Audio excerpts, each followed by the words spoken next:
svoje državne, da se neće miješati u rješenje državno-političke krize.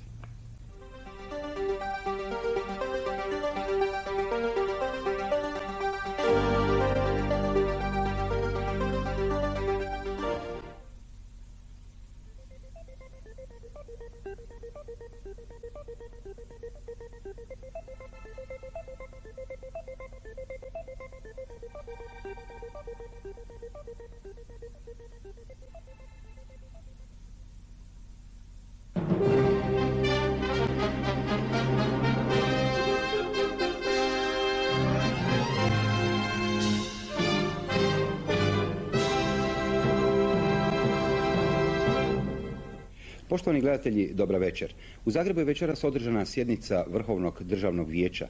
Priopćenje sa sjednice još nismo primili. Ako ga primimo tijekom dnevnika, odmah ćemo ga objaviti. Dnevnik počinjemo večerašnjim izvješćem iz Gajeve ulice u Zagrebu gdje se nalazi Vojni sud. Dan nakon odgađanja glavne rasprave na suđenju osmorici pred Vojnim sudom u Gajevoj ulici u Zagrebu protječe mirno. Tijekom cijelog dana uz postavljene prepreke prisutne su manje skupine građana, a dolaskom večeri njihov je broj veći. Oko 19 sati i 30 minuta kada su načinjene ove snimke, uz gotovo stalni zvuk automobilskih sirena na uglu Gajeve i Hebrangove odjekivala je pjesma te prosvjedi upućeni vojnim vlastima. Izuzmemo li ovu jaku zvučnu kulisu, stanje u središtu grada je mirno. Prema policijskim podacima, iznijetim na konferenciji za tisak, dio od 5000 splitskih demonstranata počinio je krivična djela oštećenja tuđe imovine, uglavnom na vojnim i objektima tvrtki sa sjedištima u Srbiji. Uhićeno je 10 osoba koje su sudjelovale u ispadima. Nije bilo ni jednog napada na vojne osobe, niti građane srpske nacionalnosti. Međustranačko općinsko vijeće podržalo je opravdani gnjev građana Splita zbog suđenja pred Vojnim sudom u Zagrebu, no potpuno se ograđuje od huliganskih strasti pojedinaca i skupina. U Slavoniji, prema dogovoru između načelnika policijske uprave u Vinkovcima, Vukovaru, čelnika iste općine te Hrvatskih željeznica, radnici tog željezničkog raskrižja pokušali su popraviti demontirane željezničke tračnice između postaja Borovo i Novi Dalj. U tom ih je poslu spriječila veća skupina naoružanih osoba i prisilila ih da odu pod prijetnjom uporabe oružja. U Pakravcu boravio je potpredsjednik hrvatske vlade Milan Ramljak, koji je, razgovarajući sa stanovnicima te općine, pokušao pridonijeti smirivanju stanja među mještanima. Diljem Hrvatske i proteklog su dana potpisivane petice je izraza podrške hrvatskom vrhovništvu za mirno rješenje političke krize. A iz Šibenika biskup šibenski dr. Srećko Badurina i episkop dalmatinski Nikolaj Mrža uputili su vjernicima katoličke i pravoslavne vjeroispovijesti pismo naslovljeno Mir vama, u kojem se zalažu za zajednički ljudski i kršćanski temelj kako bi se stvorili uvjeti suradnje i zajedničkog života za sve građane. U prisutnosti većeg broja građana Delnica te stanovnika iz drugih mjesta Gorskog kotara danas je pred Delničkom općinom održao mirni skup podrške časniku Ivanu Medvedoviću, vodniku prve klase, protiv kojeg je vojno tužilaštvo podnijelo zahtjev za provođenje istrage zbog, kako tužilaštvo tvrdi, osnovane sumnje da je počinio krivično djelo širenja lažnih vijesti. Cilj ovoga mirnog skupa bio je i smirivanje javnosti Gorskog kotara, posebno Delnica, čiji građani su višeno uznemireni uhićenjem njihovog sugrađanina. U organizaciji gradskog odbora HDZ-a na protestnom okupljanju učestvovale su i sve druge političke stranke Gorskog kotara, dajući bezrezervnu podršku vrhovništvu Republike i očuvanju slobode i nedjeljivosti Hrvatske. Na skupu se i potpisivala peticija za oslobađanje Ivana Medvedovića, odnosno uhićenih Virovitičana. U Zadru je danas započeo trodnevni, redoviti proljetni sabor Biskupske konferencije Jugoslavije, kojemu su osim 29 katoličkih biskupa nazočni i apostolski pronuncij Svete stolice Monsignor Gabriel Montalvo, te u ime biskupskih konferencija Italije i Austrije tršćanski biskup Monsignor Lorenzo Bellomi i gradišćanski biskup Monsignor Štefan Lasi. Prvoga dana rada skupa, čija je glavna tema sadašnji položaj katoličke crkve u nas i kojemu presjedava kardinal Franjo Kuharić, predsjednik Biskupske konferencije Jugoslavije, bilo je riječi o značajnim crkvenim događanjima u minulom razdoblju, a posebno se govorilo o brizi crkve za obitelj. Tijekom rada konferencije biskupi iz Hrvatske samostalno će raspravljati o vjerskom odgoju u školama. U Zadru je danas započeo i trodnevni kongres Hrvatske inozemne pastve, koji se po prvi put održava u domovini s temom budućnost inozemne pastve i socijalnog rada. U sklopu ovih crkvenih događanja večeras je u Zadarskoj katedrali crkvi Svete Stošije održana svečana sveta misa koju je predvodio uzoriti kardinal Franjo Kuharić.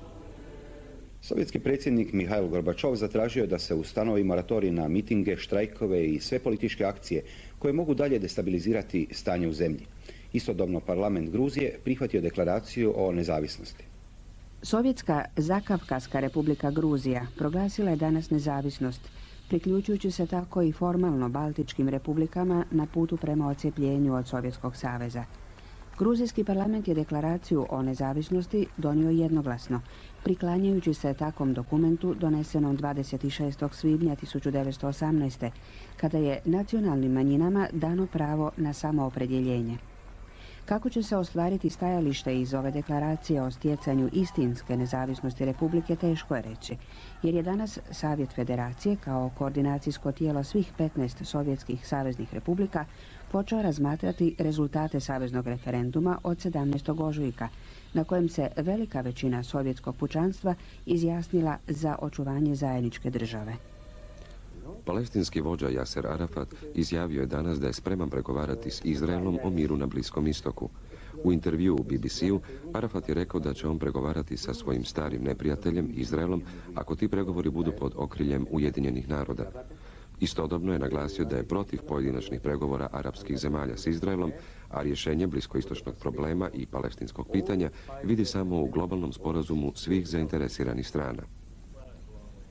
Izraelski premijer Jicak Šamir izjavio je danas kako njegova vlada u principu prihvaća ideju da rezolucije 242 i 338 Vijeća sigurnosti Ujedinjenih naroda budu polazište za mirovne procese na Bliskom istoku i za rješavanje arapsko-izraelskog sukoba, ali ne i osnova za konačno rješenje krize u regiji. Šamir je to izjavio danas u podne, poslije skoro dvosatnog razgovora u 4 oka s američkim državnim sekretarom Bakerom, ali je upozorio da u traganju za konačnim rješenjem Izrael ne može prihvatiti sve prijedloge.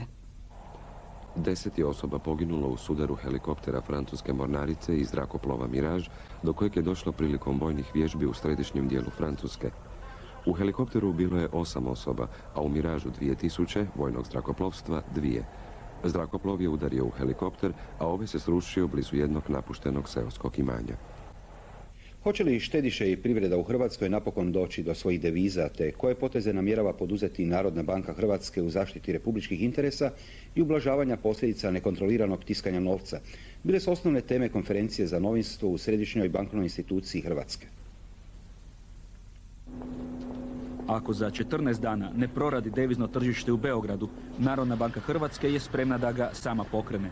Model sličan onom u Sloveniji bio bi svojom uspješnošću dodatan motiv privlačenja nemalih količina deviza koje hrvatske tvrtke drže na računima u inozemstvu. Za deviznu štednju građana zasad nema ohrabrujućih signala. Iscrpljene poslovne banke nemaju rezerve ni maraka ni dolara, a Republička bi se banka angažirala tek ako savezna vlada javno prizna svoju nemoć i otvoreno kaže u što je utrošena devizna štednja. Preuzimanje takve odgovornosti od strane Hrvatske bio bi vrlo skup potez, rečene na konferenciji za novinstvo u Narodnoj banci Hrvatske, no čini se i jedino realan. Tim više što se nastavlja vrzino kolo grabeža novo tiskanog novca u kojem prednjače privilegirane republike. Nakon Srbije, koja je vratila tek dio otetog, svoje su potrebe namirile Crna Gora i Jugoslavenska narodna armija.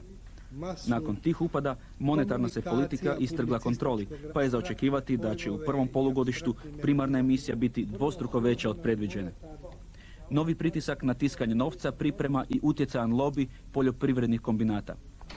Ono što se zbiva na razini Jugoslavije, zbiva se u manjim razmjerima i na razini Hrvatske u smislu subvencioniranja jedne grane na teret drugih grana, a da na kraju krajeva ta grana nema koristi od toga, nema koristi nego se time financira njena neefikasnost. Novčana slika naše republike bit će čišća tek nakon sanacije banaka. S njom se počinje oprezno, na primjeru Međimurske banke u Čakovcu. Odlučniji koraci po uzoru na njemački model pričekat će stabilnije, neinflatorne uvjete privređivanja. Svega 50-ak sudionika danas u Dubrovniku na početku rada savjetovanja razvoj ograničenja šanse pod pokroviteljstvom SIV-a i Privredne komore Jugoslavije, a u organizaciji Saveznog zavoda za društveno planiranje, časopisa Politika razvoja, fakulteta Mihajlo Pupin u Zrenjaninu i drugih. Podosta taj broj govori o sadašnjici. U nekim prošlim vremenima sudionika bi bilo znatno više. Ne treba zanemariti ni privlačnost 2 dana na moru. Organizator je mali broj prisutnih pokušao dijelom opravdati i otkazanim jutarnjim avionom Jata iz Beograda za Dubrovnik, no zar i to ne govori o vremenu sadašnjem? Bilo kako bilo, u uvodnoj riječi, umjesto najavljenog saveznog sekretara za razvoj Boža Marendića, uobičajeno obrazloženje neodgodive obveze, član SIV-a Brana Pajković govorio je o stramputici SIV-ove reforme. Čupkali su je iz ovog ili onog političkog razloga zapravo svi pomalo ili poviše i doveli do sadašnjeg stanja koje je organizator, ironizirajući pomalo i na svoj račun, najbolje izrazio napisavši na ovaj način riječ šansa u naslovu savjetovanja. Novom dionicom južne trake autoceste Bratstvo i jedinstvo od Slavonskog Broda do Oprisavaca prema Županji danas su prošli prvi automobili. Time je praktično obilježen uspješni završetak još jednog ozbiljnog posla na izgradnji transjugoslavenske magistrale. Nova cesta zacijelo će pridonijeti bržem i sigurnijem odvijanju putničkog i teretnog prometa između zapadne i južne Europe. Istodobno sa otvaranjem prometa na novoj južnoj kolovoznoj traci počeli su radovi na obnovi sjeverne trake u suvremenu cestu. Izgradnja još 80 km autoceste Bratstvo i jedinstvo u Hrvatskoj zadaća je izvođača radova Hidroelektre i Vijadukta iz Zagreba, građevinskog poduzeća Osijek i građevinara iz Dubrovnika. Na današnjoj sjednici Upravnog odbora Croatia Airlinesa donijeta je odluka da 5. svibnja počnu redoviti komercijalni letovi na domaćim linijama. Red letenja bit će objavljen u dnevnom tisku, a otvaranje poslovnice u Zagrebu predviđeno je za sredinu ovog mjeseca. Glembajevi, 100-minutna televizijska miniserija scenarista i redatelja Antuna Vrdoljaka po motivima Krležine drame i proze, prikazana je večeras u Gupiju u redovitom programu u konkurenciji Umbria Fictiona, prvoga svjetskog festivala televizijskog igranog programa. Za ovaj festival, koji se održava u više umbrijskih gradova, za službenu su selekciju odabrani po 21 program iz europske i iz izvaneuropske proizvodnje. Europski žiri, kojemu predsjeda Nikita Mihalkov, ocjenjuje izvaneuropska djela, dok drugi, pretežno američki žiri pod predsjedanjem Warnerova predsjednika Michaela Solomona, ocjenjuje europska ostvarenja. Nagrade će biti dodijeljene nakon završetka jednotjednog rada u četvrtak. U iznimno oštroj konkurenciji, u koju su vodeći svjetski proizvođači igranog televizijskog programa uputili svoja najbolja ostvarenja, ne žaleći ni iznimno velika sredstva za njihovu propagandu, već i samo uvrštenje Glembajevih kao predsjednika Jugoslavenske radiotelevizije treba shvatiti kao iskaz o kvaliteti proizvođača Hrvatske televizije i kao